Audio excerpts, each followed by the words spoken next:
लोगों की इतनी जुर्रत हमारे बीच में आ गए।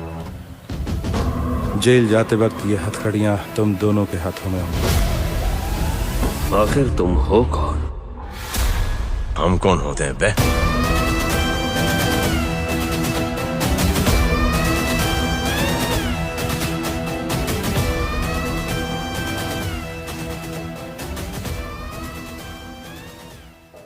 कौन है बॉस? कैसे होगी कहानी की एंडिंग? बॉलीवुड के बेताज बादशाह SRK अपनी अपकमिंग फिल्म जवान में एक नए अवतार में नजर आएंगे। फिल्म में SRK के साथ नयनतारा फीमेल लीड रोल में नजर आएंगी और विजय सेतुपति विलन के किरदार में। जैसा कि हमने आपको लास्ट वीडियो में बताया था दोस्तों कि कहानी में सानिया यानी नयनतारा राजीव यानी शाहरुख खान के घर पहुंचती है, जहां वो ऐसे ऐसे हथियार देखती है जो इंडिया में मौजूद यानी अवेलेबल ही नहीं है। आर्यन यानी SRK अपनी बंदूकों को ठीक करता रहता है और सानिया एक दरवाजे के पीछे से ये सब देख रही है। अगले ही पल आर्यन पूरे घर में कहीं भी दिखाई नहीं देता। सानिया जैसे ही बाहर निकलकर देखती है, पीछे से आर्यन उसके सर पर गन रखते हुए कहता है, मेरी नजरों से कोई बच नहीं सकता। सानिया उसे सीनियर ऑफिसर यानी कृपलानी की सुनी सारी बातें बताती है। आर्यन तेज तेज हंसने लगता है। कहानी फ्लैशबैक में जाती है, जहां शहर में एक के बाद एक बॉम्ब ब्लास्ट हो रहे हैं। राजीव भागते हुए अपने सीनियर ऑफिसर के पास पहुंचता है। सीनियर ऑफिसर फोन पर किसी से कहता है, हाँ बॉस, इस देश ने हमें दिया ही क्या है जो मैं अपना लाखों का नुकसान करूं। आप पड़ोसी देश से बोलिए, वो ऐसे ही बॉम्ब और पैसे भेजते रहे, मैं उन्हें बॉर्डर की इंफॉर्मेशन देता रहूंगा। राजीव ये सब बात सुनकर इतना ज्यादा चौंक जाता है और अपने घर के लिए निकल पड़ता है।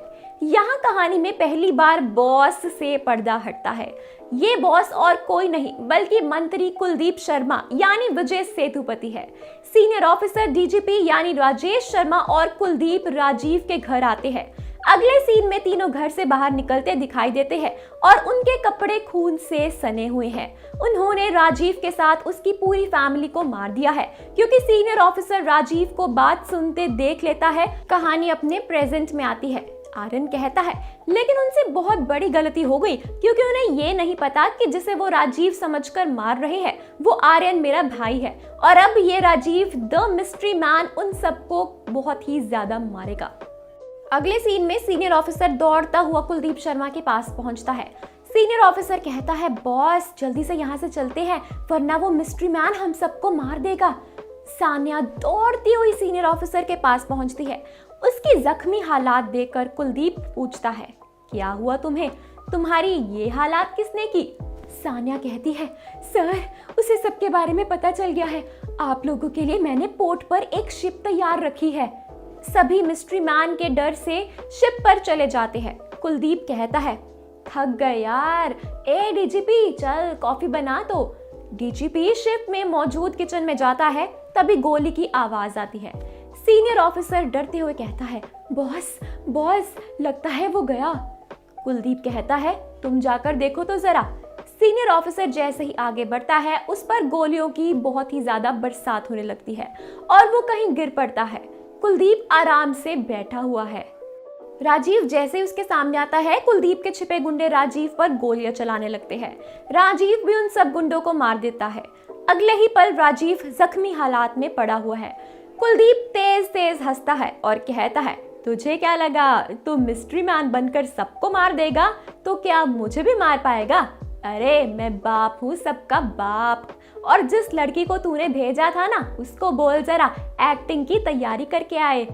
कुलदीप तेज तेज हंसने लगता है। राजीव उठता है और कुलदीप को गोली मार देता है। सामने से सानिया आती है। कहानी अपने फ्लैशबैक में जाती है, जहां सानिया राजीव का साथ देने की बात कहती है। कुलदीप तड़पता हुआ वहां गिर जाता है। राजीव कहता है, तूने जिससे मारा वो मेरा भाई था आर्यन।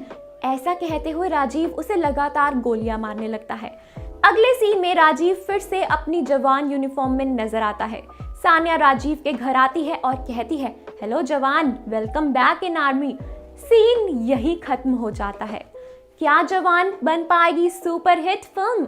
अपने कमेंट सेक्शन में जरूर बताएं।